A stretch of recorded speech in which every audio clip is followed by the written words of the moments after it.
Hello everyone, welcome to UPSC IQ tab and a very good morning to all of you. I hope आप सब बहुत ही अच्छे होंगे।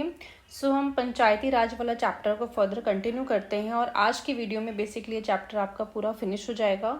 Mainly आज हमें बेसिकली डिस्कस करना है फाइनेंसिस किस तरीके से है पंचायती राज की एंड क्या क्या बेसिकली रीजंस है इनफेक्टिव परफॉर्मेंस पंचायती राज सिस्टम का देखने को मिलता है, तो वो रीजंस भी जानने की हम कोशिश करेंगे। स्टार्ट करते हैं आज का डिस्कशन। तो यहाँ पे बेसिकली बताया गया है कि the second ARC that is administrative reform commission of India 2005-2009 की रिपोर्ट है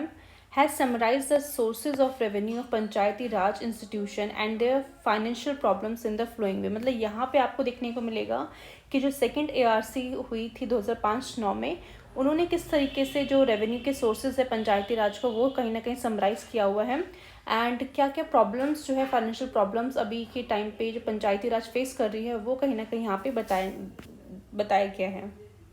तो यहाँ पे बताया गया है कि a major portion of part 9 of the constitution deals with the structural empowerment of the PRI, यानी जो हमारे कॉन्स्टिट्यूशन में जो पार्ट 9 डाला हुआ है तो वहाँ पे आपको देखने को मिलेगा जो स्ट्रक्चरल एम्पावरमेंट जो है पंचायती राज इंस्टीट्यूशन उसके बारे में बताया गया है। But the real strength in terms of both autonomy and efficiency of these institution is dependent on their financial position पर डिपेंड करती है। ठीक है, बिकॉज आज के टाइम पे भी अगर देख लो फॉर एनी पर्सन, ठीक है, XYZ किसी पर्सन को ले लो, अगर वो फाइनेंशियली स्ट्रांग नहीं है, उसके पास ऑटोनॉमी नहीं है, तो वो कुछ भी कर नहीं सकता अपनी पर्सनल लाइफ में। ठीक है, तो वही हमें बात की जा रही है कि पंचायती राज इंस्टीट्यूशन के स्ट्रक्चर के बारे में तो आपने कॉन्स्टिट्यूशन में लिख दिया, बट उनकी रियल स्ट्रेंथ के बारे में अगर हम बात करें, जो उनको ऑटोनॉमी चाहिए, उनको जो फ्रीडम चाहिए, इंडिपेंडेंस चाहिए, और कहीं ना कहीं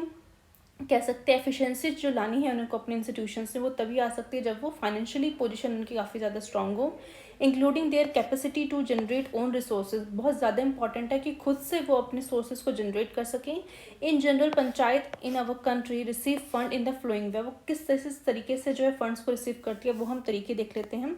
पहला, grant from union government based on the recommendation of the central finance commission as article 280 of the constitution.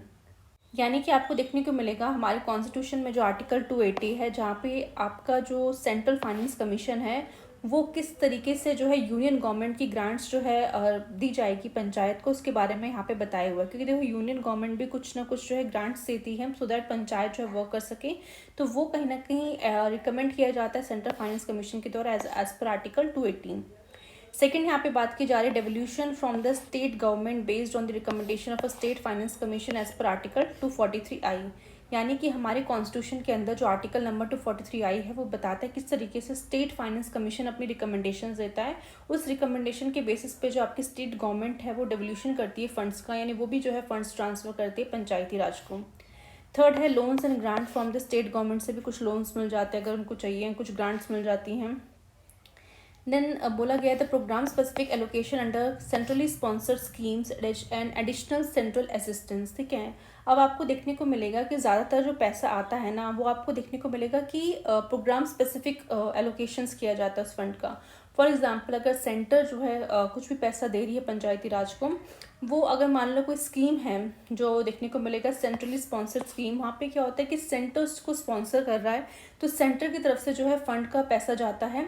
और फिर जब जहाँ पे इम्प्लीमेंटेशन करना होता है उनको उस फंड को यूज़ करके उसको इम्प्लीमेंट करना पड़ता है। यानी कि स्कीम स्पेसिफिक यहाँ पे जो है पैसा दिया जा रहा है। इसके अलावा अगर मान लो कुछ अदर सोर्सेज के लिए पैसा चाहिए हो, कुछ और फंड्स चाहिए हो, वो कहीं ना कहीं आपको देखने को मिलता है कि बहुत कम होता है जहाँ पे पंचायत को इन स्कीम्स के अलग से भी पैसा मिले।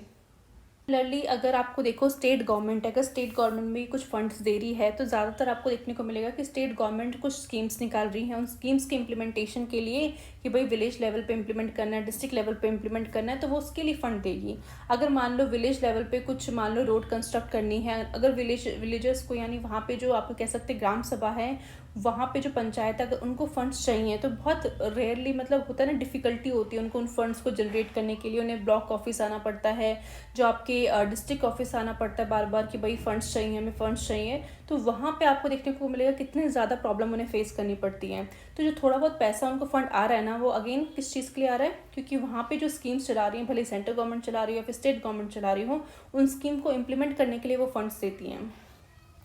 नेक्स्ट है इंटरनल सोर्स जनरेशन, जो टैक्स के थ्रू या फिर नॉन टैक्स के थ्रू, जो हम देख सकते हैं किस तरीके से आपकी जो पंचायत है पैसा रेवेन्यू वगैरह कलेक्ट करती है। तो ये बेसिकली वो सोर्सेज हैं जो यहाँ पे बताए हुए हैं। अब यहाँ पे देखने को मिलेगा कि across the country states have not given adequate attention to physical empowerment of the panchayat. यानी कि हमारी कंट्री में आपको देखने को मिलेगा कि कुछ ऐसे स्टेट्स हैं जिन्होंने जो है अटेंशन दी ही नहीं है कि किस तरीके से अपनी अपने एरिया में जो पंचायत है उनका फाइनेंशियल यानी फिजिकल एम्पावरमेंट कर सके। यानी बहुत इंपॉर्टेंट है कि आपको उनकी फाइनेंशियल पोजीशन को काफ़ी ज़्यादा स्ट्रॉन्ग करना है। तो उस पर लोगों का उसमें मतलब कह सकते हैं स्टेट गवर्नमेंट का कुछ ध्यान ही नहीं जाता कि भाई किस तरीके से हम अपनी एरिया की जो पंचायत है उनको फाइनेंशियली इतना ज़्यादा एम्पावर कर लें कि उन्हें हमसे फंड कह सकते हैं फंड्स लेने के लिए इतना मशक्क़त ना करनी पड़े, या फिर उनके लिए कहीं ना कहीं इतने पावर हम दे दें कि वो खुद से रिसोर्स वगैरह जो है कहीं ना कहीं यूटिलाइज कर पाएँ। एंड देन आपकी जो पंचायत है दे ओन रिसोर्स आर मीगर, उनके पास रिसोर्स बहुत कम है। केरला, कर्नाटका, तमिलनाडु, ये जो बेसिकली जो साउथ की स्टेट्स हैं वहाँ पे आपको देखने को मिलेगा these states which are considered to be progressive in panchayati raj institutions empowerment, but even there the panchayats are heavily dependent on government grants. One can draw the flowing broad conclusion, यानी कि आपको देखने को मिलेगा कि ये 3 states ऐसी हैं जिन्होंने कुछ ना कुछ जो है थोड़ा सा प्रोग्रेसिव काम किया है ताकि पंचायती राज इंस्टीट्यूशंस को थोड़ा बहुत एम्पावर कर सकें। बट फिर भी आपको देखने को मिलेगा कि पंचायत जो है फिर भी हेविली डिपेंडेंट है गवर्नमेंट की ग्रांट्स में, कि भाई गवर्नमेंट की तरफ से पैसा आएगा तो हम कुछ काम कर पाएंगे, अदरवाइज बहुत मुश्किल है कि काम कर पाना ग्राउंड लेवल पे। ठीक है, तो इन शॉर्ट अगर हम देखें तो यहाँ पे बताया हुआ है पहला कि internal resource generation at the panchayat level is week. ठीक है, यानी इंटरनली अगर हम देखें कि उनको जो रिसोर्स जनरेट करना है वो बहुत ज़्यादा वीक है उनका। This is partly due to the thin tax domain and partly due to the panchayat own reluctance in collecting revenue.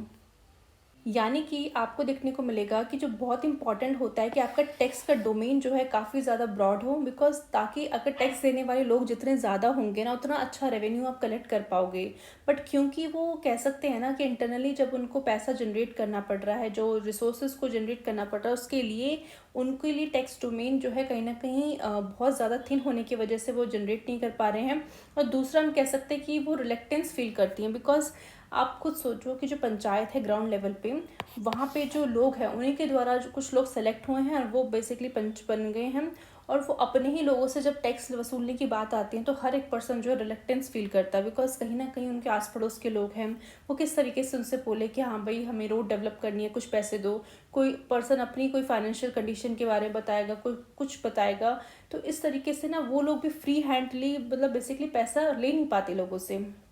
तो ये भी एक रीज़न कह सकते हैं हम। Second, panchayat are heavily dependent on grant from the union and state government, जो कि हम जानते ही हैं। Third, a major portion for the grant from the union as well as state government is scheme specific होता है। Panchayat have limited discretion and flexibility in incurring expenditure, यानी अगर मान लो कोई भी ऐसी स्कीम जो कि स्टेट गवर्नमेंट चला रही है या फिर सेंट्रल गवर्नमेंट चला रही है और उसके लिए वो फंड्स दे रही है, तो उसमें पंचायत का रोल तो कुछ रह नहीं गया है, बिकॉज पंचायत वहाँ पे देखने को मिलेगा डायरेक्टली वहाँ पे कुछ काम कर ही नहीं रही है, बिकॉज उस एरिया में जो आप स्कीम्स चला रहे हो वो तो कहीं ना कहीं स्टेट और सेंटर के द्वारा चलाई जा रही है, बस इम्प्लीमेंट करने के लिए आपने नीचे फंड्स दे दिए हैं।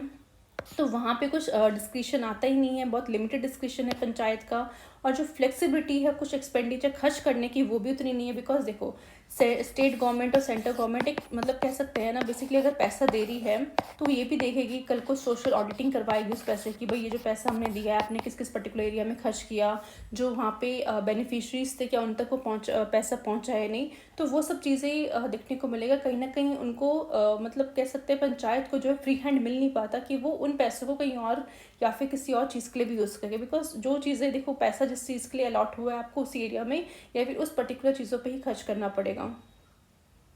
नेक्स्ट पॉइंट बोला in view of their own tight physical position the state government are not keen to devolve funds to panchayat, यानी ऑलरेडी स्टेट गवर्नमेंट की हम बात करते हैं उनके पास खुद जो उसकी उनकी जो फाइनेंशियल पोजीशन है खुद काफ़ी ज़्यादा टाइट है, मतलब उनको भी कहीं ना कहीं डिपेंड करना पड़ता है कि सेंट्रल गवर्नमेंट कुछ ग्रांट दे, सेंट्रल गवर्नमेंट की तरफ से कुछ फंड्स आए, बिकॉज देखो जो सेंट्रल फाइनेंस कमीशन होता है वो भी जब सेटअप किया जाता है सेंटर में तो वो भी सेंटर के जो जो टैक्सेस वगैरह है जो कलेक्ट किया है सेंटर ने तो उसका कुछ पैसा जो है स्टेट गवर्नमेंट को जाता है। अगेन वहाँ पे भी आपको देखने को मिलता है कुछ कुछ स्टेट्स को ठीक ठाक पैसा मिलता है, कुछ को नहीं मिल पाता। तो अगेन यहाँ पे स्टेट गवर्नमेंट की हालत जो है, फाइनेंशियल पोजीशन काफ़ी ज़्यादा वीक है। तो अगर वो वीक है तो फिर वो कैसे पंचायत को पैसा दे दे, क्योंकि उनको भी देखो रन करना है। अब हर एक गवर्नमेंट जो जनता के द्वारा चुन के आई हैं, उनको भी तो ग्राउंड लेवल पे कुछ काम करना पड़ेगा, कुछ काम शो करके दिखाना पड़ेगा। अदरवाइज लोगों को भी तो पता चले कि हाँ भाई ये सरकार जो है काम कर रही है। अगर उनके पास ही पैसा नहीं है तो वो कैसे काम कर पाएंगे, और फिर जो पंचायत है उनके नीचे तो वो भी नहीं अच्छे से काम कर पाएंगे। तो दिस इज़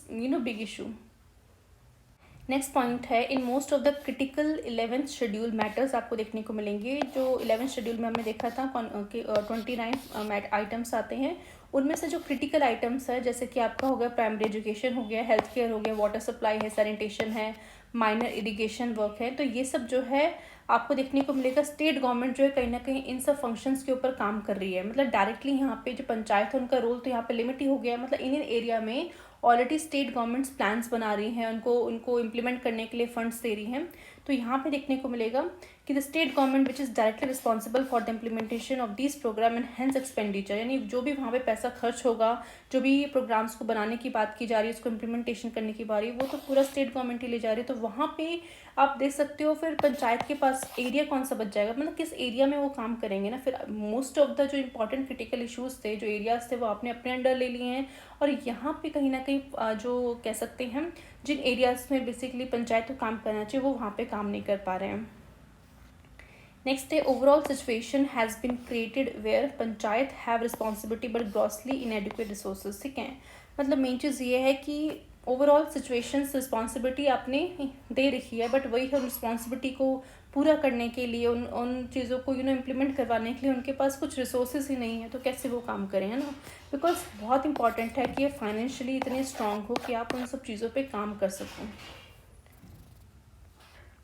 नेक्स्ट पॉइंट बोला गया है कि though in absolute terms the quantum of funds the union state government transfer to a panchayat forms the major component of it received, the PRI own resource generation is sound behind its financial standing. It is not only a question of resources, it is the existence of local taxation system which ensures people involvement in the affairs of an elected body. It also makes institution accountable to the citizen. तो basically वही बात बोली जा रही है किस तरीके से जो है जो भी फंड्स वगैरह जो है यूनियन और स्टेट गवर्नमेंट की तरफ से आ जाता है पंचायत्स को, जो कि मेजर कंपोनेंट होता है कहीं ना कहीं। एंड मेन चीज़ यहाँ पे ये निकल के आ रही है कि जो पंचायती राज इंस्टीट्यूशन जिनका खुद का जो रिसोर्स जनरेशन है काफ़ी ज़्यादा पुअर है, तो मेन चीज़ ये आती है कि अब उन्हें लोकल टैक्सेशन पे डिपेंड होना पड़ेगा। बिकॉज लोकली जब वो चीज़ों के ऊपर टैक्स लगाएंगे तो वहाँ से जो है पैसा आएगा, और वहाँ पे हम कह सकते हैं एक जो आपका पंचायत है जो कि एक इलेक्टेड बॉडी के रूप में, क्योंकि देखो बहुत इंपॉर्टेंट है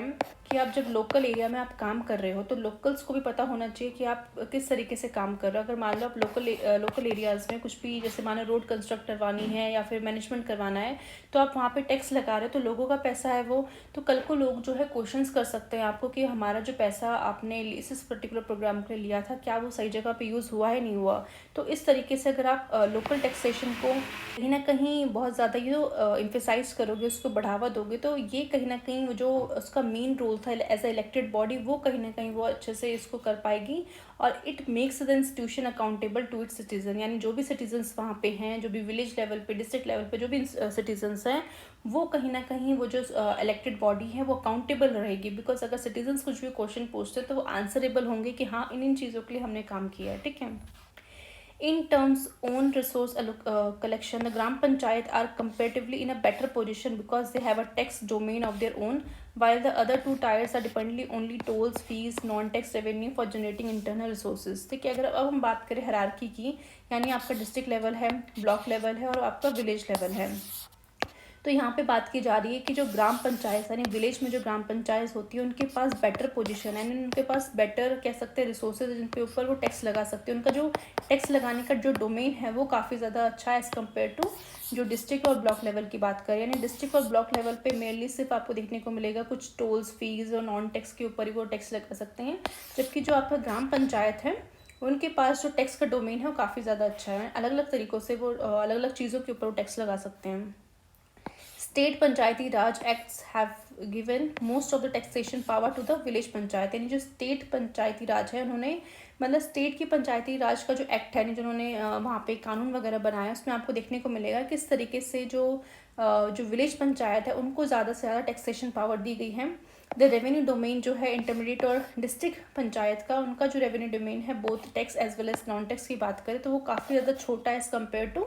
आपका village panchayat, and means confined to secondary areas पे ही कहीं ना कहीं आपको देखने को मिलेगा वो काम करते हैं, जैसे कि ज़्यादा से ज़्यादा ये फेरी सर्विस के ऊपर टैक्स लगा देना, मार्केट के ऊपर, वाटर एंड कंजर्वेंसी सर्विसेज हो गया, रजिस्ट्रेशन हो गया, vehicle cess on stamp duty and few others, ठीक है। तो बहुत लिमिटेड एरियाज़ के ऊपर कहीं ना कहीं देखने को मिलेगा इंटरमीडिएट और डिस्ट्रिक्ट पंचायत यहाँ पे टैक्स लगा सकती हैं। अ study of various state legislations indicates that a number of taxes, duty, tolls and fees come under the jurisdiction of the village panchayat. These inter alia include the authority property हो गया, house tax, profession tax और land taxes, tolls on the vehicles, entertainment tax fees, license fees है, tax on non agriculture land है, fee on registration of cattle हो गया, sanitation है, drainage है, conservancy tax है, वाटर रेट टैक्स है, lighting rate tax है, education cess है, tax on fairs and festivals. तो ये आप देख सकते हो कितना ज़्यादा डोमेन है आपका मिला हुआ है विलेज पंचायत को। इन एरियाज़ के ऊपर आपकी विलेज पंचायत टैक्स वगैरह कलेक्ट कर सकती है, टैक्स हो गया, ड्यूटीज़ हो गया, फीस वगैरह, ठीक है। तो ये चीज़ हमने देख ली यहाँ पे कि अकॉर्डिंग टू सेकेंड ARC ये चीज़ें यहाँ पे हाईलाइट की गई हैं। अब हम देखते हैं क्या क्या रीजंस हैं इनफेक्टिव परफॉर्मेंस के। तो even after conferring the constitutional status and protection through 73rd amendment act 1992, the performance of the Panchayati Raj institution have not been satisfactory and not upon the expectable level. The various reasons यहाँ पे बताए हुए हैं। मतलब basically देखो, पहला ये निकल के आ रहा था कि जब पहले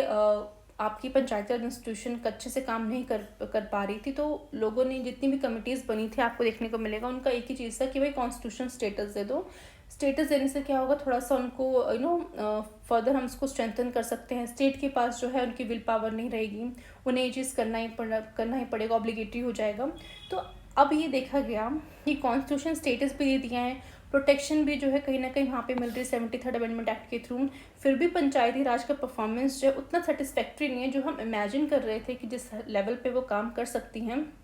because this is very best idea कि आप किस तरीके से जो है विलेजेस को जो है कहीं ना कहीं पार्टिसिपेटरी डेमोक्रेसी के अंदर लेके आ रहे हो, बट उस लेवल का हम जो एक्सपेक्ट किया था उस लेवल का वो काम नहीं कर पा रही है। तो क्या रीज़न है कि वो इतना अच्छे से परफॉर्म नहीं कर पा रही, तो वो हम देख लेते हैं।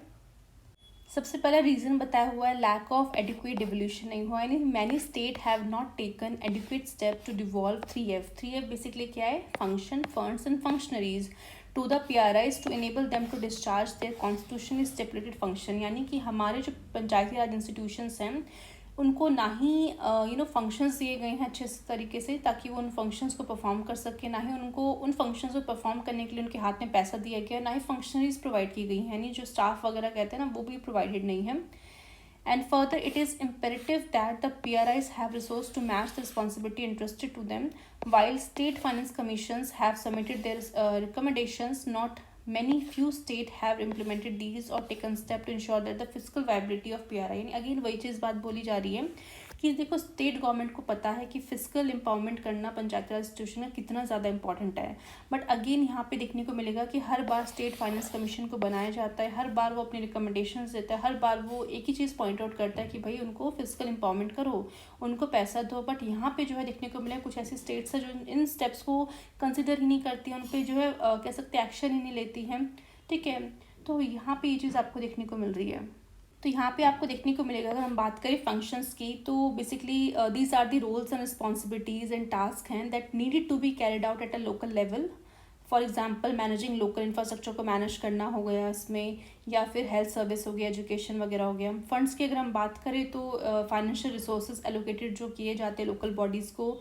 And for executing their functions को एग्जीक्यूट करने के लिए बहुत इंपॉर्टेंट है कि फंड्स की यहाँ पे ज़रूरत पड़ती है, and these funds can come from this central, state और लोकल सोर्सेज के थ्रू आता है। फंक्शनरीज़ की बात करें तो ये आपके पर्सनल और स्टाफ होते हैं जो कि ज़रूरत होते हैं इम्प्लीमेंट करने के लिए असाइन फंक्शन। बिकॉज देखो, अब वो जो इलेक्टेड पर्सन है वो खुद तो जाके कुछ करेंगे नहीं, वो तो ऑब्वियसली वो चीज़ों को प्लान कर सकते हैं, इम्प्लीमेंट करवा सकते हैं, बट नीचे उनके पास कुछ ना कुछ स्टाफ होना चाहिए, कुछ ऐसे लोग होने चाहिए जो उन सारे जो असाइन फंक्शंस हैं उनको इम्प्लीमेंट कर सकें। एंड फंक्शनरीज़ की अगर हम बात करें तो इंक्लूड द इलेक्टेड रिप्रेजेंटेटिव होते हैं, एडमिनिस्ट्रेटिव ऑफिसर्स होंगे, द सपोर्टिंग स्टाफ वगैरह हो गए।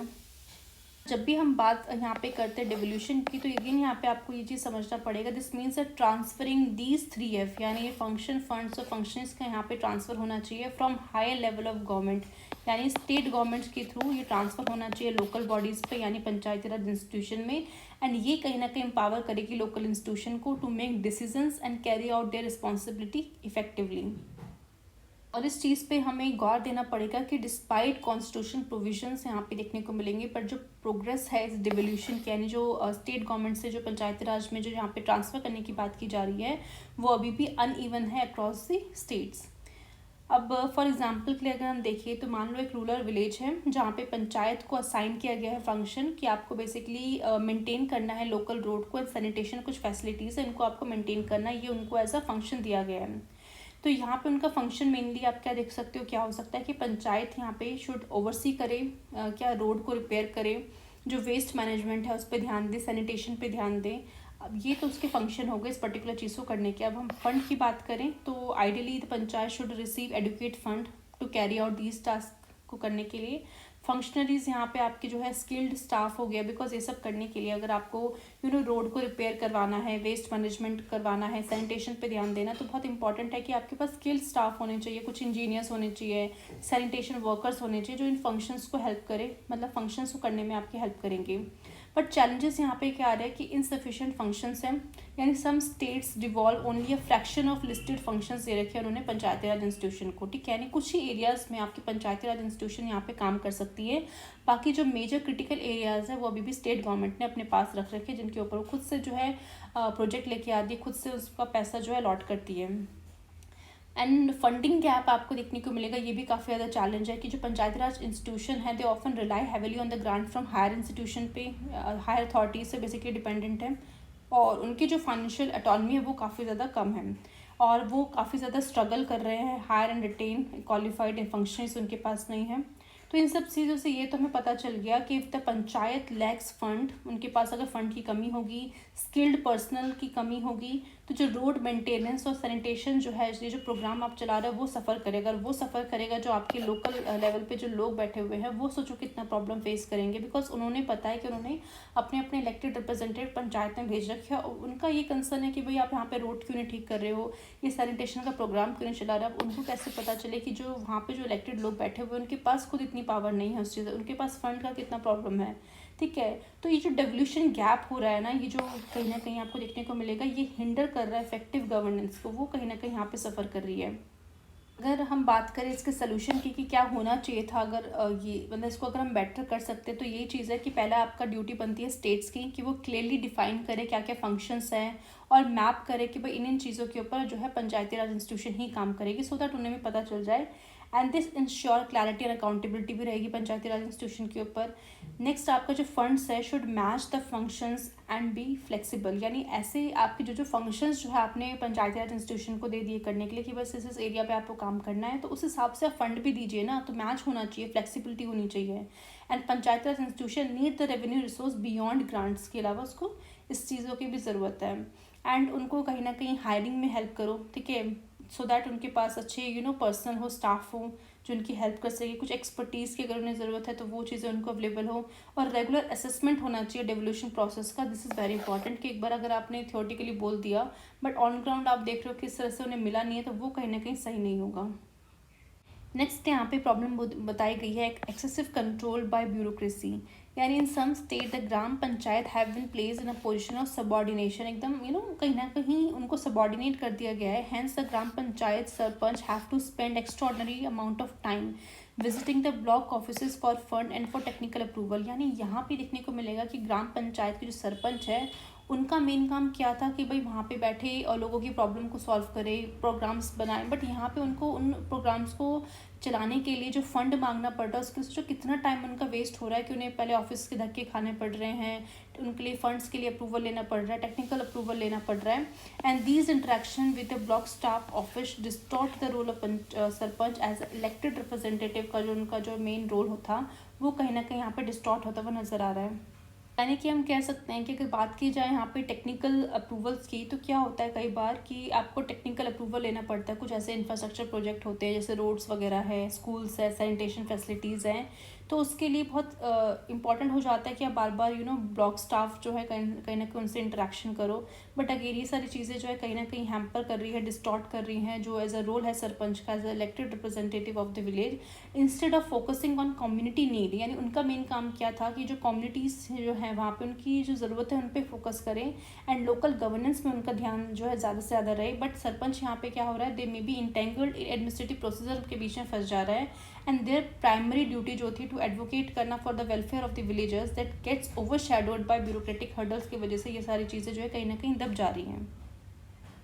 अगर मान लो किसी को थोड़ा सा भी इसमें डिफ़िकल्टी है तो मैं एग्जांपल के थ्रू एक फिर से समझा देती हूँ। फॉर एग्जांपल मान लो कोई विलेज है जहाँ पे एक ग्राम पंचायत है, उसमें एक इलेक्टेड सरपंच है, मान लो उसका नाम है राजेश, ठीक है। अब राजेश की बात करें कि वो जो इलेक्टेड सरपंच है वो काफ़ी ज़्यादा पैशनेट है कि किस तरीके से मुझे विलेज में इंफ्रास्ट्रक्चर को इम्प्रूव करना है, कैसे अपने विलेजर्स के लिए काम करना है। तो he wants to build a community health centre. वो चाहता है कि एक होना चाहिए जो हमारे विलेजर्स को काफ़ी ज़्यादा हेल्प करेगा। अब क्योंकि वो कम्युनिटी हेल्थ सेंटर बनाना चाहता है तो उसके लिए इसको फंड्स की ज़रूरत है और टेक्निकल अप्रूवल्स की ज़रूरत है। अब यहाँ पे राजेश जो है मस्ट विजिट कर रहा है कहाँ पे, ब्लॉक ऑफिस में रिपीटेडली उसको बार बार जाना पड़ रहा है। एंड ये जो उसका टाइम है यहाँ पे काफ़ी ज़्यादा स्पेंड हो रहा है between the village and block office, village and block office यहीं पे चले जा रहा है। एंड दे मतलब बेसिकली कह सकते हैं कि जो मेन उसका काम था कि किस तरीके से जो विलेजेस के साथ इंगेज करना, उनको कहीं ना कहीं समझाना, उनकी नीड्स क्या ये समझना, एड्रेस करना उनके लोकल इश्यूज़ को, वो कहीं ना कहीं चीज़ें पीछे रह जा रही हैं। एंड जो राजेश का रोल था as a elected representative becomes distorted because the administrative task consume most of his time जो है कहीं ना कहीं ले जा रहा है। एंड मीन वाइल जो आपका हेल्थ सेंटर प्रोजेक्ट है जो आप इतने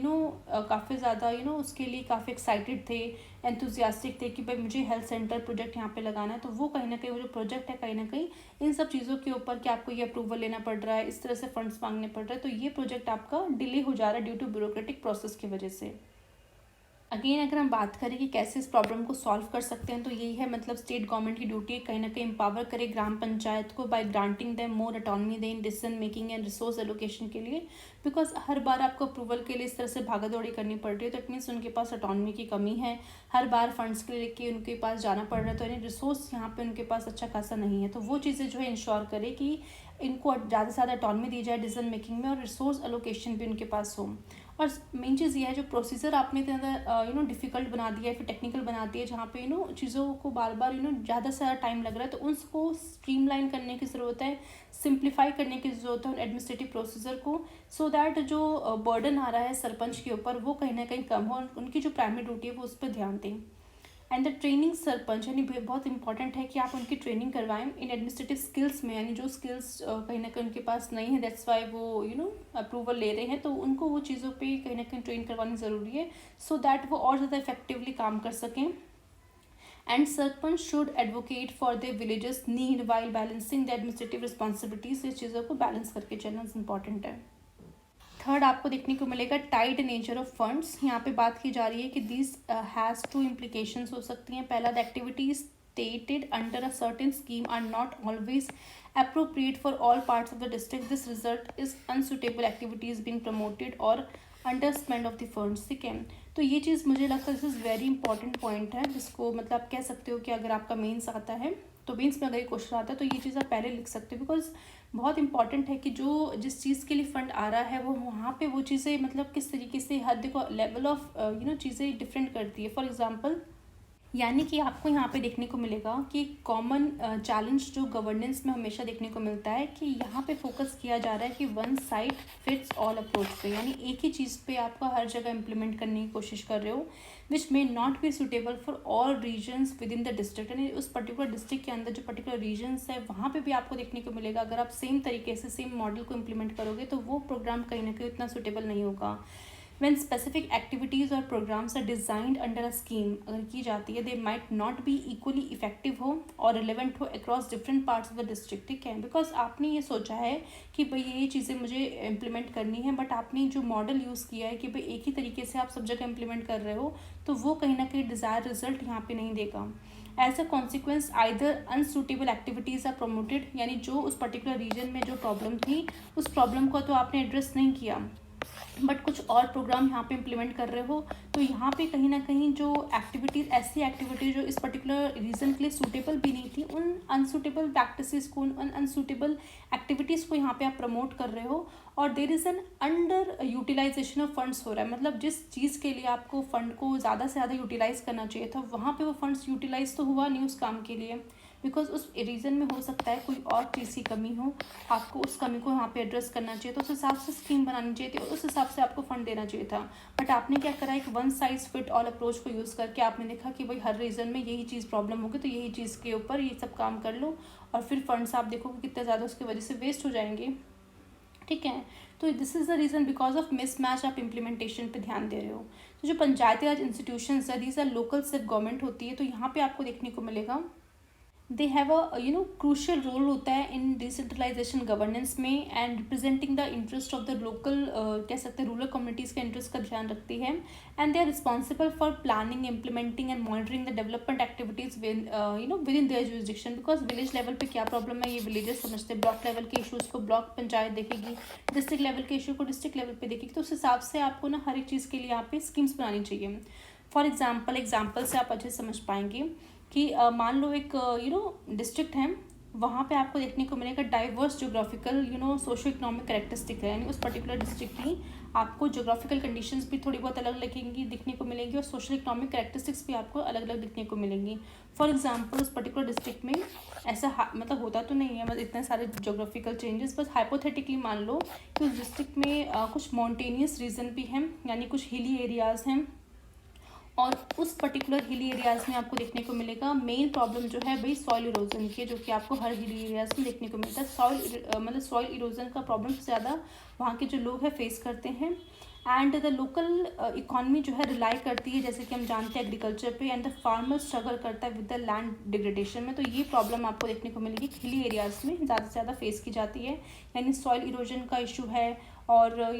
मेनली किस तरीके से जो लैंड डिग्रेडेशन हो रहा है, फार्मर्स उस चीज़ से ज़्यादा परेशान है। तो अगर हम बात करें कोस्टल रीजन की, तो जो कोस्टल विलेजेस होते हैं वहाँ पे सबसे ज़्यादा आपको देखने को मिलेगा उनके जो चैलेंजेस वो फेस कर रहे हैं रिलेटेड टू द फिशिंग से रिलेटेड उनकी चैलेंजेस है, मरीन पोल्यूशन है, और लाइवलीहुड डाइवर्सिफिकेशन से रिलेटेड कुछ चैलेंजेस हैं। वही हम बात करें प्लेन एरियाज़ की, तो प्लेन एरियाज़ में आपको देखने को मिलेगा कि फर्टाइल लैंड, ठीक है, फर्टाइल लैंड तो है, बट आपको यहाँ पे वाटर स्कैरसिटी देखने को मिलेगी, एंड ये कहीं ना कहीं आप कह सकते हो सिग्निफिकेंट इशू है due to erratic rainfall patterns की वजह से, जो प्लेन एरियाज़ में आपको देखने को मिलेगा। तो यहाँ पे हमने ये चीज़ समझ ली किस तरीके से एक डिस्ट्रिक्ट के अंदर जो है एक माउंटेनियस रीजन की क्या प्रॉब्लम्स है, कोस्टल रीजन्स क्या क्या प्रॉब्लम फेस करता है, जो प्लेन एरियाज़ होते हैं वहाँ पे कौन से प्रॉब्लम्स फेस किए जाते हैं। मान लेते हैं इस पर्टिकुलर डिस्ट्रिक्ट में सेंट्रली स्पॉन्सर्ड स्कीम को यहाँ पे जो है प्रमोट किया जा रहा है, जहाँ पे मेन एम जो है उस सेंट्रली स्पॉन्सर्ड स्कीम का वो ये है कि हमें सस्टेनेबल एग्रीकल्चर प्रैक्टिस को प्रमोट करना है, ठीक है। अब उस पर्टिकुलर डिस्ट्रिक्ट में आप देखो किस तरीके से यहाँ पे ये जो स्कीम लाई जा रही है, यानी गवर्नमेंट यहाँ पे लॉन्च करी है program to provide subsidize seeds, यानी गवर्नमेंट का इस पर्टिकुलर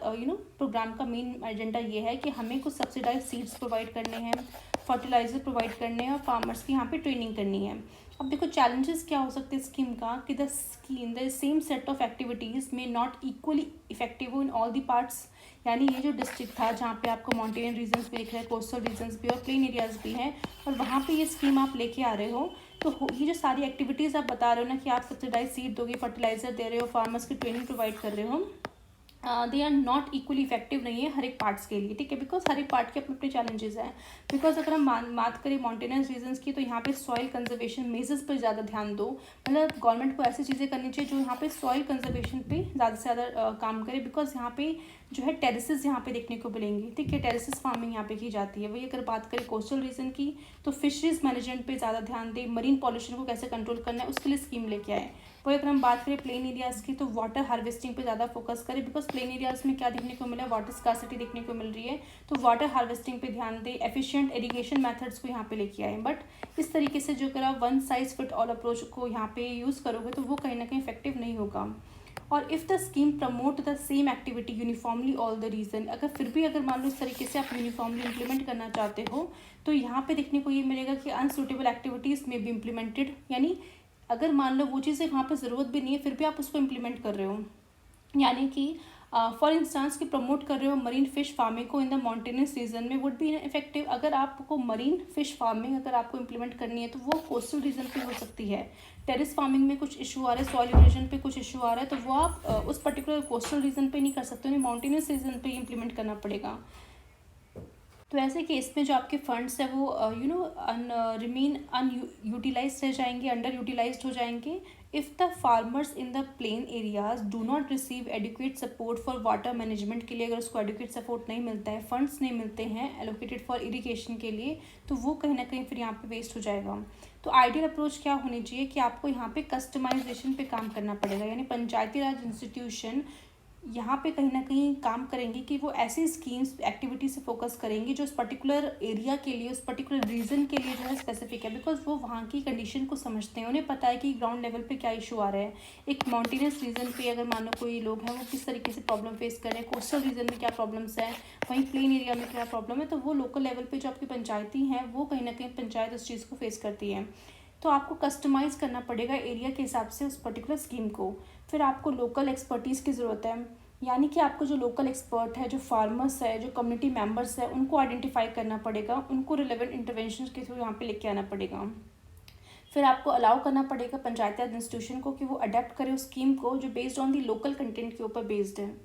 तो इन शॉर्ट अगर आपको इस प्रॉब्लम को अगर टैकल करना है तो बहुत इंपॉर्टेंट है कि आपको सबसे पहले यहाँ पे फोकस करना पड़ेगा कि जो भी आप इस तरह का असेसमेंट कंडक्ट करो और लोकल नीड और लोकल प्रायोरिटीज़ को समझने की कोशिश करो। जब आप इस तरह का असेसमेंट करोगे तो आप समझ पाओगे किस एरिया में क्या इशूज़ है, उस हिसाब से आप फिर स्कीम बनाओगे, कस्टमाइज तरीके से काम करोगे। And customize activity based on the regions, ecological problem क्या है, इकोनॉमिक एंड सोशल कंडीशन क्या है, उस हिसाब से आप काम करोगे और ट्रेन करोगे पंचायती राज इंस्टीट्यूशन के मेंबर्स को टू मेक इन्फॉर्म्ड डिसीजन वो ले सके about the scheme implementation. And regular evaluate करो इम्पैक्ट क्या पड़ रहा है उस पर्टिकुलर एक्टिविटीज़ का, क्या लोगों तक वो जो चीज़ें ज़रूरत थी वो लोगों तक पहुंच पा रही नहीं पहुंच पा रही, फिर उस हिसाब से फिर आप उस चीज़ को एडजस्ट करो। ठीक है, तो ये सोल्यूशन हो सकता है इन सब चीज़ों को टैकल करने का।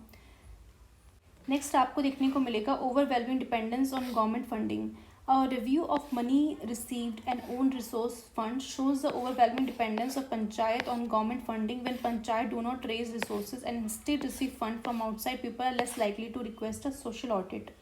यहाँ पे आपको देखने को मिलेगा कि जब ओवरवेलमिंगली अगर गवर्नमेंट के ऊपर यानी गवर्नमेंट फंडिंग के ऊपर पर डिपेंड होते हैं तो आपको देखने को मिलेगा कि जो पंचायत है, ठीक है, they often lack their own substantial financial resources की कमी है। Instead they heavily rely on funds provided by the government, चाहे वो हम बात करें स्टेट गवर्नमेंट और द सेंटर गवर्नमेंट। और ये जो फंड्स है they often tied to specific scheme के रिलेटेड ही आता है, जो हमने पहले भी डिस्कस कर लिया है। कुछ स्पेसिफिक स्कीम चल रही है, इनिशिएटिव्स चल रहे हैं, वहाँ पे उस हिसाब से फंड्स आते हैं। Living the panchayat with limited discretion in how they allocate resources, कहीं ना कहीं वो चीज़ें उनके पास लिमिटेड रह जाती हैं। अगर हम बात करें सोशल ऑडिट का, तो सोशल ऑडिट कहीं ना कहीं अगर आप समझ पा रहे हो कि ऐसा प्रोसेस होता है जहाँ पे सिटीजन्स और जो भी स्टेक होल्डर्स है एसेस द इफेक्टिवनेस को समझते हैं, यहाँ पे किस तरीके से वहाँ पे काम किया जा रहा है, ट्रांसपेरेंसी कितनी है, अकाउंटेबिलिटी क्या है उस पब्लिक प्रोग्राम्स के और प्रोजेक्ट के चलाए जा रहे हैं। And it involve scrutinising the financial जो ट्रांजेक्शन्स हुई हैं उस प्रोजेक्ट को करने के लिए, उसको यहाँ पे स्क्रूटनाइज किया जाएगा, बारीकी से देखा जाएगा कि भाई सही जगह पैसा खर्च तो हुआ है ना, प्रोजेक्ट की इम्प्लीमेंटेशन पे ध्यान देंगे। ओवरऑल इम्पैक्ट जो है उसका कि किस तरीके से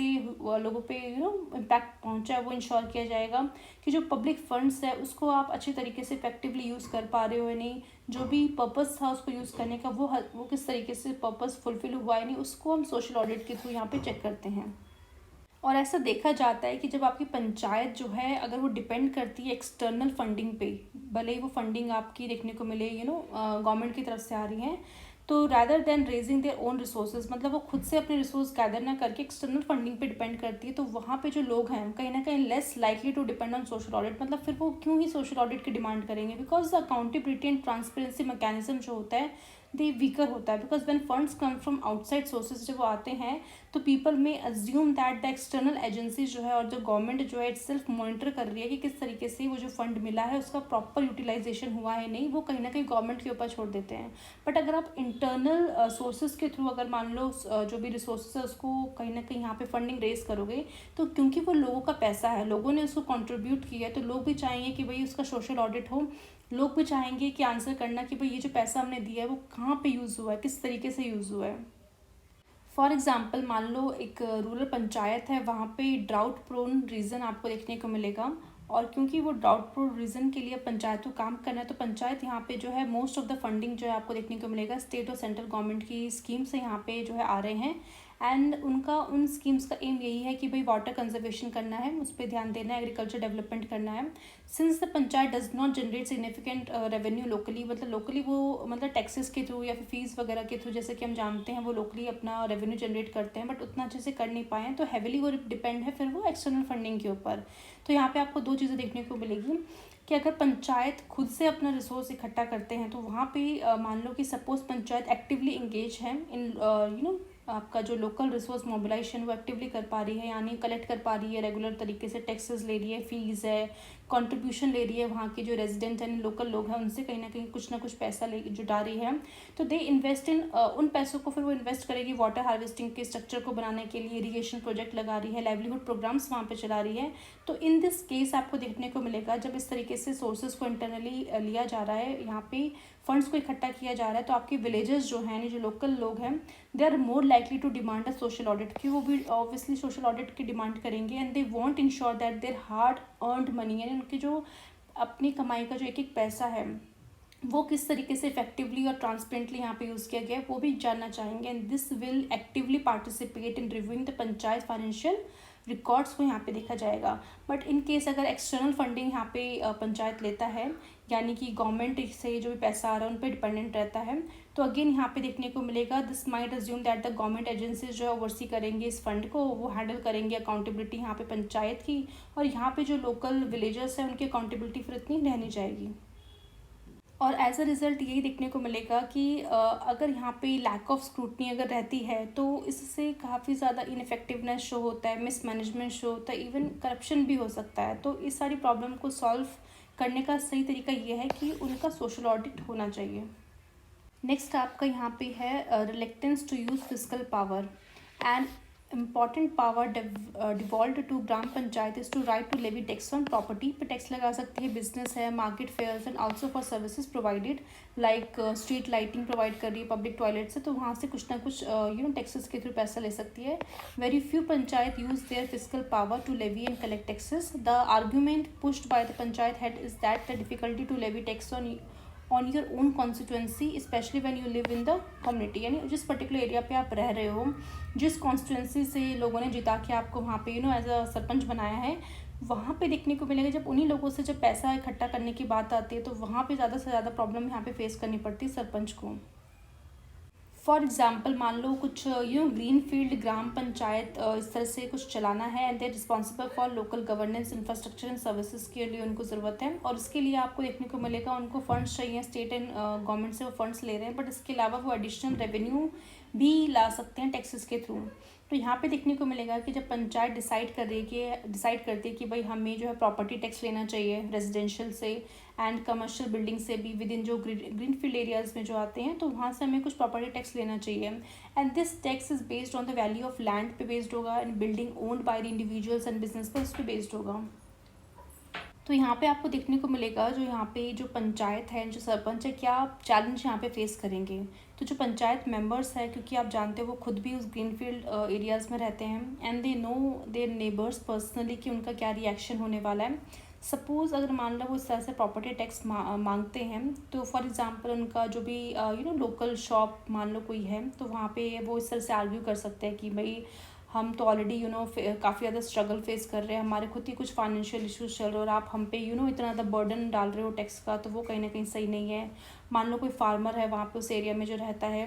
वो कहीं ना कहीं वहाँ पे आर्ग्यू कर रहा है कि किस तरीके से हमारी फार्मिंग में कितना ज़्यादा इशू आ रहा है, हम पे पैसे की कमी है, और आप हमसे ही जो है कहीं ना कहीं टैक्स मांग रहे हो। Taxing my land would hurt my family, कि किस तरीके से जो लैंड है उस पर आप टैक्स मांग रहे हो। वहीं आपको देखने को मिलेगा कि किस तरीके से जो है पंचायत का, मान लो कोई हेड है, वो उस चीज़ को समझ पा रहा है कि आपके कंसर्न्स हम समझ रहे हैं, बट क्योंकि हमें भी रेवेन्यू का ज़रूरत है, दैट्स वाई कम्युनिटी डेवलपमेंट के लिए वो रेवेन्यू काफ़ी ज़्यादा एसेंशियल है। तो यहाँ पे ये चीज़ अगर बैलेंसिंग करनी है तो यहाँ पे स्कीम ये होनी चाहिए कि कहीं ना कहीं से जो है एक मीटिंग यहाँ पे कंडक्ट की जाए, सो दैट यहाँ पे जो भी टैक्सेस जो है इसके ऊपर जो है डिस्कशन हो कि भाई किस तरीके से कितना टैक्स देना है, कौन किस तरीके से टैक्स दे पाएगा, एंड ये एम्फेसाइज करेगा रेवेन्यू जनरेटेड को, एंड किस तरीके से यहाँ पे हम रेवेन्यू जनरेट कर पा रहे हैं, which fund street lightning, sanitation, other essential activity से किस तरीके से रेवेन्यू जनरेट कर पा रहे हैं, एंड एक्नॉलेज करना है हमें चैलेंजेस ऑफ टैक्सेस को जो कि नेबर्स वगैरह के थ्रू, एंड बट एम्फेसाइज करना है कि कलेक्टिव बेनिफिट यहाँ पे हो रहा है जब लोगों को, तो आपको थोड़ा बहुत कंट्रीब्यूट करना है। And panchayat decide to implement a moderate property tax, यानी ऐसा भी नहीं है कि बहुत ज़्यादा हाई फाई लगा दो, बट एक मॉडरेट प्रॉपर्टी टैक्स आप ले लो, keeping in mind the community का जो फाइनेंशियल कंडीशन किया उसको ध्यान में रख के। ठीक है, नेक्स्ट आपका नेक्स्ट यहाँ पे प्रॉब्लम बताई गई है स्टेटस ऑफ द ग्राम सभा। Empowering the gram sabha could have been powerful weapon for transparency, accountability and for involvement of the marginalised sections. However, a number of the state acts have not spelled the power of Gram Sabha, nor have any procedure being laid down for functioning of these bodies or penalties of for the officials. यानी कि ग्राम सभा का जो role है आप जानते हो कितना ज़्यादा इंपॉर्टेंट है, एक पावरफुल वेपन की तरह है फॉर ट्रांसपेरेंसी प्रोवाइड करने के लिए, अकाउंटेबिलिटी के लिए, और जो भी आपके वहाँ पे जो मार्जिनलाइज सेक्शन है उनका इन्वॉल्वमेंट जो है कहीं ना कहीं अगर आप चाहते हो कि उस उस पर्टिकुलर पॉलिसीज़ में, उन सब प्लान्स में हो, तो ग्राम सभा काफ़ी ज़्यादा इंपॉर्टेंट रोल प्ले करती है। बट हर एक स्टेट गवर्नमेंट किस तरीके से देखने को मिलेगा, वो इतना सा पावर जो है ट्रांसफ़र करती ही नहीं है। तो यहाँ पे मेन जो चैलेंजेस देखने को मिलेगा जो ग्राम सभा फेस करती हैं, तो डिस्पाइट देयर पोटेंशियल उन्हें पता है क्या है, बट कुछ कुछ चैलेंजेस यहाँ पे देखने को मिलेगा कि बहुत सारे जो विलेजर्स है they are unaware of their rights, उनको अपने राइट्स के बारे में नहीं पता, जो ग्राम सभा का रोल है वो उन्हें नहीं पता, and this lack of awareness जो है लिमिट करते हैं उनकी एक्टिव पार्टिसिपेशन को, कहीं ना कहीं यहाँ पे लिमिट करती है। एंड ग्राम सभा ऑफन लैक रिसोर्सेज की कमी है, फाइनेंशियल रिसोर्स हो, टेक्निकल हो, या फिर ह्यूमन रिसोर्स हो, to carry out functions effectively. And sometimes देखने को मिलेगा कि जो पॉलिटिकल लीडर्स हैं वो भी मैनिपुलेट करते हैं ग्राम सभा को for their own interest and undermining their independence. और यहाँ पे ये चीज़ भी देखी जाती है कि ऑल्दो ग्राम सभा कैन डिस्कस एंड रिकमेंड कर सकती पॉलिसीज़ को, their decisions are not always binding नहीं रहते। और क्योंकि यहाँ पे हमें इंश्योर करना है अकाउंटेबिलिटी भी रहे, तो इंडियन कॉन्स्टिट्यूशन जैसे कि आपको देखने को मिलेगा कि वहाँ पे कुछ डिस्क्वालिफिकेशंस के बारे में बताया हुआ है कि किस तरीके से ग्राम पंचायत का कोई मेंबर अच्छे से काम नहीं कर रहा है तो उसको आप डिस्क्वालीफाई कर सकते हो। ये चीज़ हमने देखी थी आपको आर्टिकल 243F में हमने ये चीज़ देखी थी जब हम पढ़ रहे थे इस पर्टिकुलर आर्टिकल से रिलेटेड, जो कि बेसिकली पंचायती राज इंस्टीट्यूशन से रिलेटेड है। तो यहाँ पे बात की जा रही है कि ऐसा कोई पर्सन जो कि डिस्क्वालीफाई किया जाता है based on the legislation related to the state election की, जो मतलब स्टेट इलेक्शन के थ्रू जो भी लेजिस्लेशन जो लॉज वगैरह बनाए गए हैं उससे अगर मान लो कोई पर्सन डिस्क्वालीफाई होता है तो वहाँ पे किस तरीके से आप वहाँ पे काम कर सकते हैं। For example someone is disqualified from the state legislature, they may also भी disqualify from the gram panchayat से भी वो डिस्क्वालीफाई कर दिया जाएगा। And if an official has been dismissed from the service of local authority such as panchayat हो गया, and they can be disqualified from the gram panchayat membership से भी हो जा सकता है। फॉर एग्ज़ाम्पल मान लो कोई मेंबर है, इलेक्टेड मेंबर है ग्राम पंचायत का, अगर वो मिसयूज़ करता है फंड्स को जो कि एलोकेट हुए हैं किसी भी प्रोजेक्ट के लिए, तो उस पैसे को जो कि उस प्रोजेक्ट पे लगना चाहिए था, बट क्योंकि उसने अपने पर्सनल गेन के लिए उस पैसे को यहाँ पे यूज़ कर लिया है, एंड ग्राम सभा समवेयर नोन कि उसने किस तरीके से यहाँ पे पैसों को यूटिलाइज़ किया है, तो यहाँ पे विलेजेस डिमांड कर सकते हैं कि भाई ट्रांसपेरेंसी के लिए अकाउंटेबिलिटी चाहिए, जो पैसा आया गया है फंड में वो पैसा यूज़ कहाँ हुआ है। तो यहाँ पे ग्राम सभा इनिशिएट कर सकते हैं सोशल ऑडिटिंग, एग्जामिन करेगी फाइनेंशियल रिकॉर्ड्स को, प्रोजेक्ट इंप्लीमेंटेशन किस तरीके से यहाँ पे हो रहा है, कि कहाँ पे कौन सा पैसा खर्च हो रहा है, एंड दे फाउंड कि अगर वो समवन वो जो इलेक्टेड पर्सन है उसने यहाँ पे कुछ गलत किया है तो भाई उसको एज पर द डिस्क्वालिफिकेशन जो भी प्रोविजंस है उसके थ्रू उसको डिस्क्वालीफाई कर सकती है ग्राम पंचायत की पोस्ट से। एंड द मेन चीज़ आपको देखने को मिलेगी कि अगर ऐसा कुछ चीज़ होता है तो एक अगर पेनल्टी अगर लगाई जाती है अगर इस तरह से ऑफिशियल्स पे, तो एक स्ट्रॉन्ग मैसेज यहाँ पे कन्वे होता है कि करप्शन जो है कहीं ना कहीं टॉलरेट नहीं किया जाएगा, कोई भी अगर पर्सन ऐसा करप्शन करता है तो। एंड ग्राम सभा का जो एक्टिव इन्वॉल्वमेंट है वो किस तरीके से फिर ट्रांसपेरेंसी के लिए आपको देखने को मिला कि ज़्यादा हेल्पफुल है। एंड इस तरीके से वो अपने ऑफिशियल्स को अकाउंटेबल भी रख सकती है। दैट्स वाई इस तरीके से हमें स्टेट गवर्नमेंट को फोकस करना चाहिए कि जो स्टेटस है ग्राम सभा का उसको ज़्यादा से ज़्यादा एम्पावर करे और हर एक स्टेट इस चीज़ के लिए काम करे। नेक्स्ट आपका यहाँ पे मेन पॉइंट है कि the creation of parallel bodies, often the parallel bodies are created for supposedly speedy implementation के लिए आपने बनाया है, ग्रेटर अकाउंटेबिलिटी के लिए। However there is little evidence to show that such parallel bodies have avoided the evils including that of partition politics, sharing of spoils, corruptions, elite capture missions in particular, often bypassing mainstream programs, create disconnect, duality, alienation between the existing and the new structures and functions, and public जो parallel bodies obsess the legitimate space of PRIs and demoralize the PRI by virtue of their superior resource endowments। यहाँ पे अगर हम बात करें parallel bodies का या फिर जो इंटरमीडिएट बॉडीज़ होती हैं, ये एक तरह से एक एडिशनल लेयर ऑफ गवर्नेंस की तरह यहाँ पे काम करते हुए नज़र आएंगी। ठीक है, यानी कि ये ऐसी एडमिनिस्ट्रेटिव बॉडीज़ होती है जिसको इंट्रोड्यूस किया जाता है between the central authority and the grass root institution के बीच में, यहाँ पे जो है कहीं ना कहीं काम करती हुए नजर आएंगी। यानी मेन काम जो है कहीं ना कहीं ग्रास रूट लेवल पे जो पंचायत का होना चाहिए था उनको कहीं ना कहीं सरपास करके आप एक इंटरमीडिएट बॉडी यहाँ पे क्रिएट कर रहे हो। तो यहाँ पे आपको देखने को मिलेगा किस तरीके से जो इविल्स हैं, जैसे कि आपका पार्टीशन पॉलिटिक्स की यहाँ पे बात की जा रही है कि the use of decisive tactics को यहाँ पे यूज़ किया जाता है based on the religion, caste और एथनिसिटी फॉर पॉलिटिकल गेन के लिए। एंड यहाँ पे जो बात की जा रही है शेयरिंग ऑफ स्पॉइल की, यानी व्हेन रिसोर्सेज और benefits are distributed unfairly among a selective few people को जा रहे हैं, तो वो अगेन प्रॉब्लम है। मिसयूज़ किया जा रहा है पावर का फॉर पर्सनल गेन के लिए, और जो डोमिनेंस है डिसीजन मेकिंग में बाय द इन्फ्लुएंशियल पर्सनस के, वेल्दी इंडिविजुअल्स की, वो कहीं ना कहीं सब चीज़ों को हैम्पर करते हुए नजर आएंगी।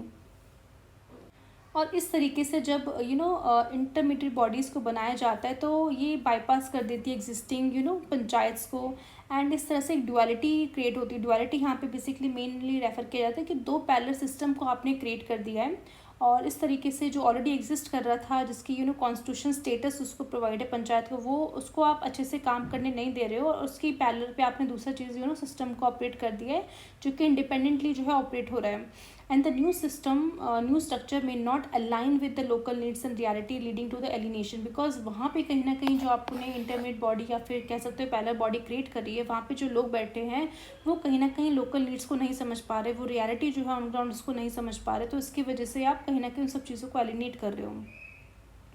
एंड इंटरमीडिएट बॉडीज़ जो होती है they often have superior resources compare to grass root institution, यानी जो पंचायती राज है जिनको आपको जो है कहीं ना कहीं रिसोर्स वगैरह फंड्स वगैरह देना चाहिए था, उनको ना मिलके इन इंटरमीडिएट बॉडीज़ को, इन पैरेलल बॉडीज़ को आपको देखने को मिलेगा काफ़ी ज़्यादा रिसोर्सेज मिल जाते हैं अच्छे से,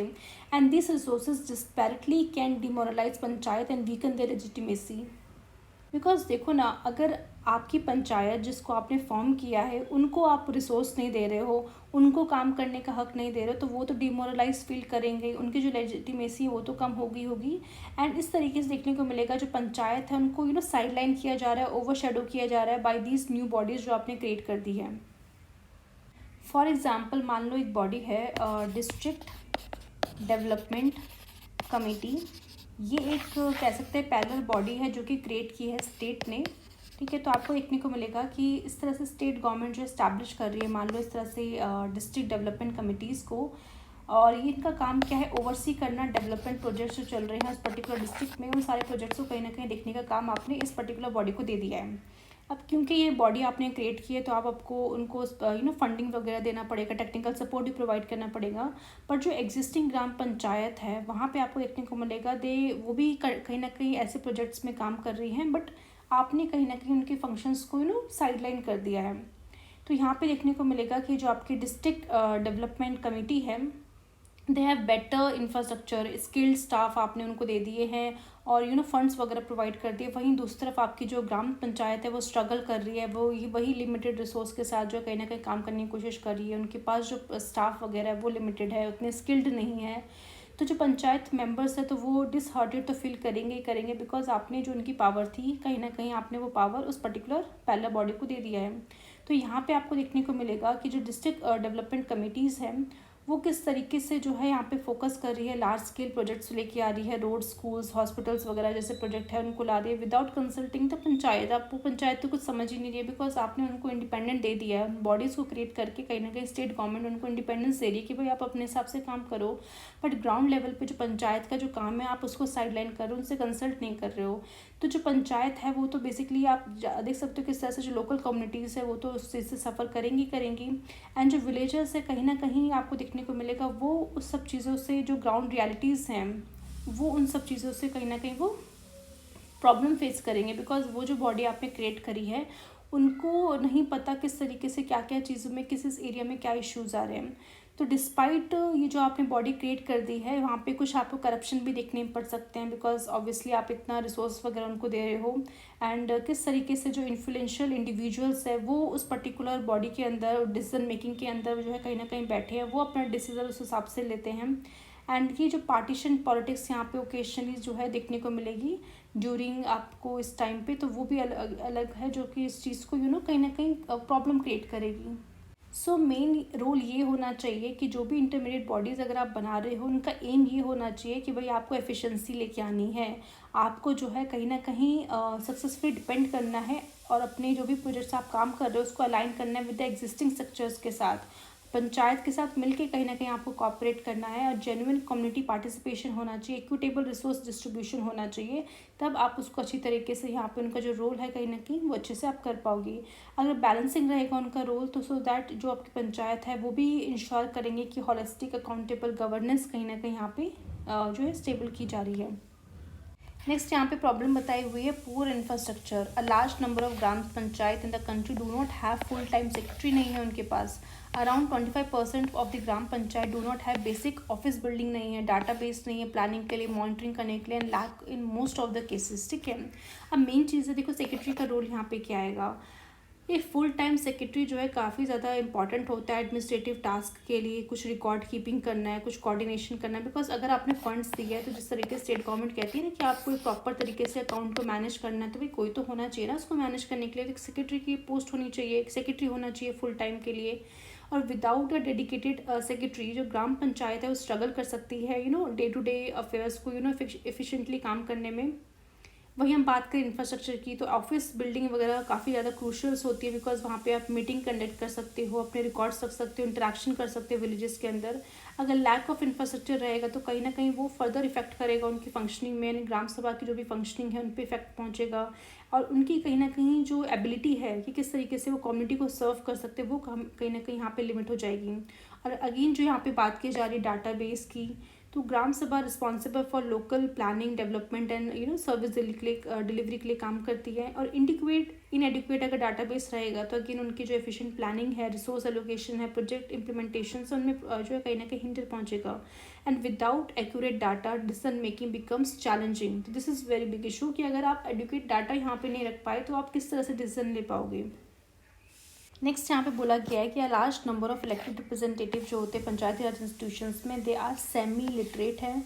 और लिटरेट है and know little about their roles, उनके बारे में उन्हें कम पता है। Responsibility programmes procedure systems often for want of good relevant and periodic training they are not able to perform their functions properly. यानी अगर मान लो कुछ फंक्शंस उन्हें परफॉर्म करने दी भी जाते हैं तो क्योंकि वो उतने ज़्यादा स्किल्ड नहीं है, उन्हें उतना ज़्यादा अवेयरनेस नहीं है कि उनके रोल्स क्या है, उनकी रिस्पॉन्सिबिलिटी क्या है, किस तरीके से प्रोग्राम्स को फ्रेम करना है, क्या क्या प्रोसीजर को यहाँ पे जो है लेके आना है, किस सिस्टम के थ्रू यहाँ पे चलना है, उनके पास ट्रेनिंग नहीं है यहाँ पे किस तरीके से आपको देखने को मिलेगा वो इन फंक्शंस को प्रॉपर्ली परफॉर्म नहीं कर पा रहे। This is again big issue. ठीक है, तो बहुत इंपॉर्टेंट है कि रेगुलर लेवल पे पीरियोडिक लेवल पे आप उनको ट्रेनिंग प्रोवाइड करो, बिकॉज कई बार आपको देखने को मिलेगा कि जैसे कि हम बात करते हैं वुमेन्स की, हम बात करें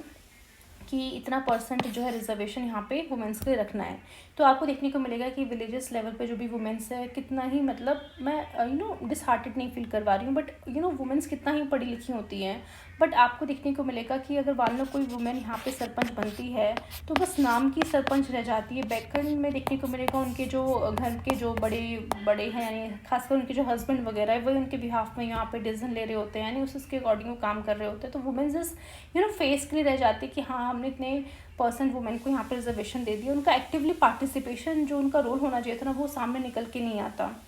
तो बेटर तरीका यही है कि आप ज़्यादा से ज़्यादा उनको ट्रेनिंग प्रोवाइड कीजिए, ताकि वो उन सब चीज़ों को समझ पाएँ जो उनके रोल्स एंड रिस्पॉन्सिबिलिटीज़ है, उस हिसाब से वो अपने फंक्शंस को परफॉर्म कर पाएँ। Although all the district and intermediate panchayat are connected with computers, यानी जो भी आपको देखने को मिलेगा डिस्ट्रिक्ट लेवल, इंटरमीडिएट लेवल और विलेज लेवल पे आपको देखने को मिलेगा, जो डिस्ट्रिक्ट और इंटरमीडिएट लेवल है वहाँ पे आपको कुछ ना कुछ कंप्यूटर्स वहाँ पे देखने को मिलेंगे, कनेक्ट कर दिए गए हैं, बिकॉज इंटरनेट की फैसिलिटी जो है वहाँ तक पहुँच गई है। But only around 20% of gram panchayat reported to having computer facility.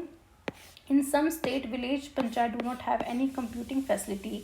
यानी कि विलेज लेवल पे अभी भी वहाँ पे हम कह सकते हैं इंटरनेट इतने अच्छे से पहुँचा नहीं, दैट्स वाई वहाँ पे जो कंप्यूटर्स की फैसिलिटी है वो वहाँ तक नहीं पहुँची है। अब आज के टाइम पे जहाँ पे डिजिटली हम इतने ज़्यादा एडवांस हो गए हैं, जो भी रिकॉर्ड्स वगैरह है वो हम मैनुअल पेपर पे ना करके हम कंप्यूटर्स वगैरह में फीड कर रहे हैं, तो वहाँ पे वो अगर फैसिलिटी उनको नहीं दी जा रही है तो again this is very big issue कि वो किस तरीके से वो यहाँ पे अपने रिकॉर्ड्स को मेंटेन करेंगे, कैसे वो अपने डाटाबेस यहाँ पे बनाएंगे, किस तरीके से काम कर पाएंगे। और क्योंकि आप अगर यहाँ पे हमें देखने को मिलेगा जो ग्राम सभा, this is the nucleus of all the activities, यानी जो सेंटर लेवल पे जो आपको देखने को मिलेगा ग्राम सभा, यहाँ पे सबसे बड़ा रोल होता है। ग्राम सभा यहाँ पे काम करती है, ज़्यादा से ज़्यादा टैक्स लगाने का जो बेस है कहीं ना कहीं ग्राम पंचायत के पास दिया गया एज़ कम्पेयर टू आपके जो डिस्ट्रिक्ट और इंटरमीडिएट पंचायत है। बट फिर भी वहाँ पे आपने कंप्यूटर की फैसिलिटी वहाँ पे अच्छे से नहीं पहुँचाई है। रिकॉर्ड्स खुद बता रहे हैं कि किस तरह से ओनली 20% ऐसे ग्राम पंचायत मिलेंगी पूरे इंडिया में जहाँ पे आपको कंप्यूटर की फैसिलिटी है, बाकी जगह है ही नहीं। तो किस तरीके से आप अकाउंटेबिलिटी यहाँ पे क्रिएट कर रहे हो, किस तरीके से एफिशिएंसी यहाँ पे लेके आ रहे हो,